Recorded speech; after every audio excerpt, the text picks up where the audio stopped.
respostas. Não consigo nem dizer o quanto elas me ajudaram nesse período e toda vez que eu estava mal, eu voltava e lia tudo de novo. Só queria abordar algumas coisas mencionadas nos comentários e depois dar uma atualizada, então pode pular pro final se você só quiser a atualização. Passei as últimas semanas pensando muito no nosso relacionamento e na dinâmica, e honestamente, é difícil pensar nisso e constrangedor pensar que eu permiti isso por tanto tempo. Um pouco de contexto sobre nosso relacionamento e a dinâmica da minha vida. Começamos a ficar juntos com 15 anos, olhando para trás. Consigo ver que ele já me pressionava naquela época para fazer o que ele queria, tipo, me pressionando a perder a virgindade quando eu não queria, mas felizmente, uma amiga interveio por mim. Cresci em uma casa cheia de violência doméstica e uma família extensa muito disfuncional por causa de traumas. Mais ou menos na época em que nos conhecemos, meu padrasto, que me criou, e se separou da minha mãe uns 3 anos antes, me disse que a nova parceira dele não gostava que eu o chamasse de pai e que ela ia transformar meu quarto na casa dele no quarto de hóspedes para quando a família dela fosse visitar, e basicamente acabou com ele abandonando o papel de pai na minha vida. A noite em que começamos a namorar com 17 anos, foi, em retrospecto, muito problemática. Estávamos em uma festa local e éramos amigos.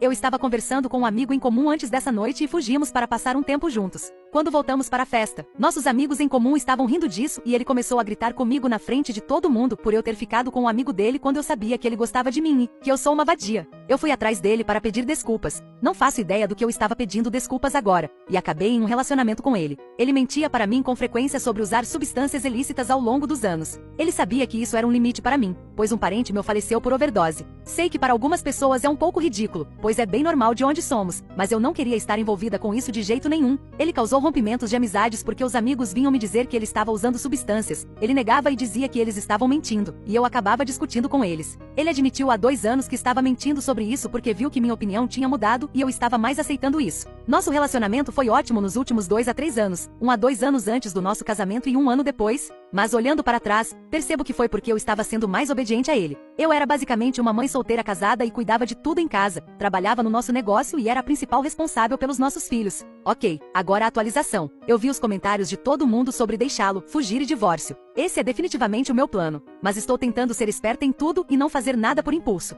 Depois do meu último post, eu cedi à pressão dele e dei a ele outra chance. Eu disse a ele que ia visitar o apartamento novo da minha amiga na cidade e jantar com ela. Ele surtou e tentou me proibir de ir. Eu disse a ele que não estava pedindo permissão, só estava avisando. Ele estava gritando e fazendo um escândalo na frente dos nossos filhos que ou eu voltava a ser esposa dele, ou ele ia embora agora. E eu estava sobrecarregada e tentando fazê-lo parar, então eu concordei. Ele também admitiu que entrou no meu celular para olhar minhas mensagens com minha amiga porque não confiava no que eu estava dizendo. Mas, choque e horror, uma semana depois ele foi embora de novo. Então, atualmente não estamos juntos. Ele continua pedindo desculpas e dizendo que me ama e se arrepende das coisas que estava dizendo para mim. Ele continua me perguntando: você acabou ou quer ficar comigo? Eu lembrei a ele que ele foi embora e que não estamos juntos no momento. Eu disse que sem uma mudança real de comportamento eu não quero ficar